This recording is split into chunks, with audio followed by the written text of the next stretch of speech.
I'm just chilling, waiting for backup. I don't know, I just got stranded on this planet. Who knows when they'll get me? I'm in Salad and I saw Star Wars Episode 2 Attack of the Clones.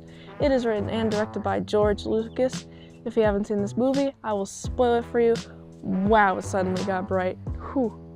My first exposure to watching this movie was getting prepared to watch The Force Awakens. 2015, that was coming out, and I was like, man, I actually hadn't seen any of Star Wars. So I looked up how to watch Star Wars, and the specific site, I forget which, it gave me a watch order to watch it 4-3-2-3-6, and then just skip one. So I did that watch order, and honestly, I didn't quite enjoy watching this movie the first time I watched it. I was like, it's boring. But I watched it again, I was like, wow, this is actually surprisingly intricate, and I like the foreshadowing. There's a lot of foreshadowing that I didn't notice earlier. I was also too young to really fully understand the politics of what's happening and also the mastermindness of Palpatine. Oh boy, this movie really does set up the next movie very well. This takes place 10 years after Naboo, so I believe this takes place 10 years after the first movie? Is that what it's saying? Anyway, there's this whole treaty that needs to be voted upon in order to have the Jedi grow an army, just so that they can deal with the separatists. The Queen gets killed, and so Padme is appointed, and then Padme gets an assassination attempt on her. I really like when Obi-Wan crashes through the window. It just is like, I'm just gonna go for it, and jumps on the guy.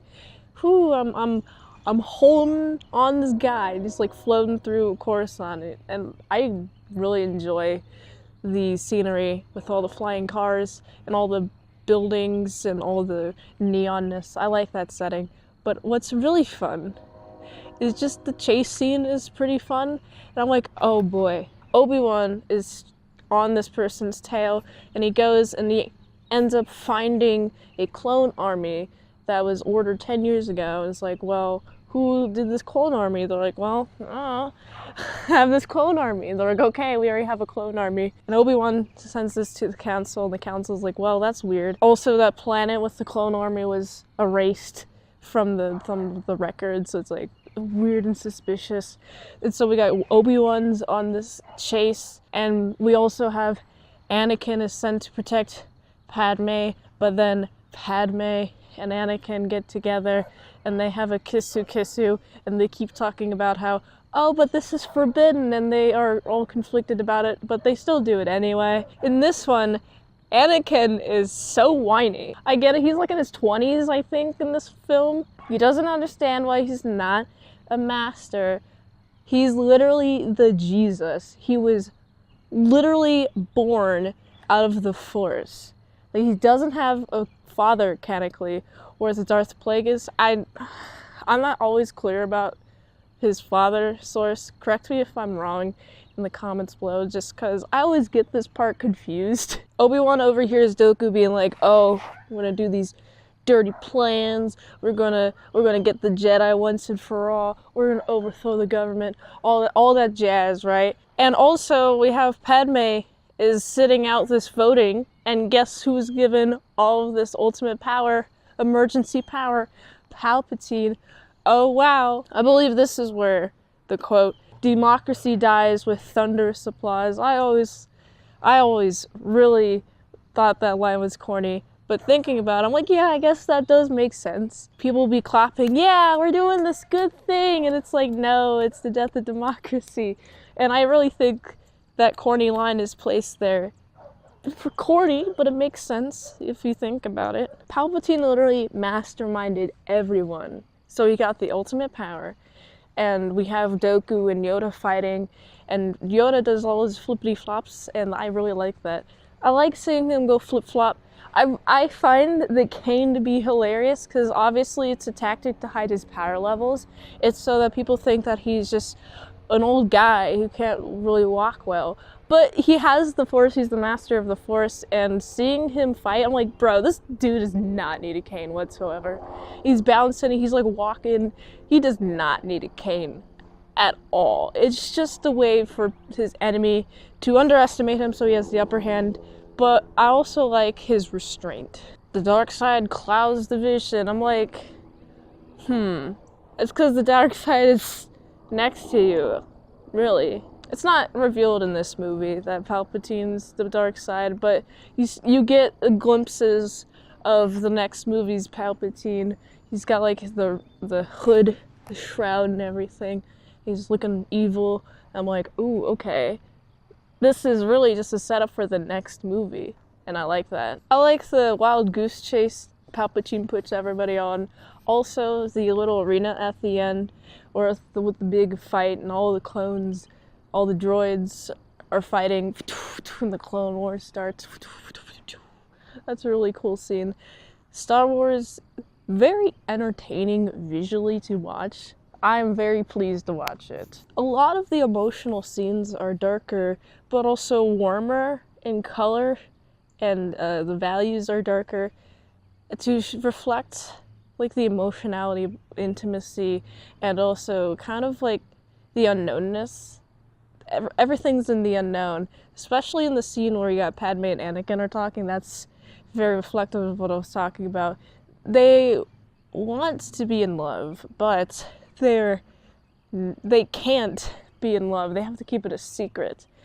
Oh boy, how are they going to deal with this? Well, I know, but that's for the third movie. My favorite line is in this flick. Oh, I just hate sand. It's coarse and rough and irritating, and it gets everywhere. I love that line. That's my favorite line ever. Oh man. I think everyone loves that line. What's your favorite thing about Attack of the Clones? I think Hayden Christensen is pretty whiny in his performance. I think Hayden Christensen does a really whiny job. If the instructions were, hey, you gotta be whiny, be a whiny dude, then he did a really good job. He's so full of himself. He has that young ego that hasn't been broken with trial and error, which is why Obi-Wan is a master. He's gone through all the steps that needs to take, and he has respect for his elders, but Obi-Wan is really trying to train Anakin and to be like, hey, you gotta respect our elders. But I think the way that Obi-Wan does it is kind of not meeting him at his level. It doesn't meet him at his level whatsoever. I think if he was more, I understand that you want to be a master, but it takes more time than being your age. I'm the youngest master, you could say, or then Anakin would have to prove himself, though. Then he'd be like, well, I'll be the youngest one, actually. I'm the best guy. I think that's what he's trying to do, but I think the way Obi-Wan goes about talking to Anakin about becoming a master, that he's just doing it way wrong, and it causes Anakin to spiral into the darkness. This movie, surprisingly good, although there are some corny bits, of course, and some moments where I'm like, I think I'll have to suspend my disbelief for this one. I can't think too hard about some of these moments. How did these people get here so fast? Oh, where did they come from? Stuff like that. Honestly, it's a pleasant experience, so I'm gonna give it a 7 out of 10.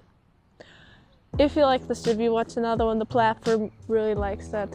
If I haven't reviewed it on the channel, there's a chance I haven't seen it at all. So that's why you gotta get them Patreon requests in at patreon.com/ASEPresents for $20 a month for one review for 1 month. Support the daily grindiness by going to autisticboobs.com so you can go here. And until next time, mint salad saw. I'll see you later, my salad croutons and bacon bits. I'm gonna find Anakin and have a talking to. Oh yeah, this is the one I forgot to mention, but his mom dies in this one and it kills a bunch of Tusken Raiders. Tusken villagers. He also goes on a hunt for his mother. And Spiles really emotionally in this one, which I like.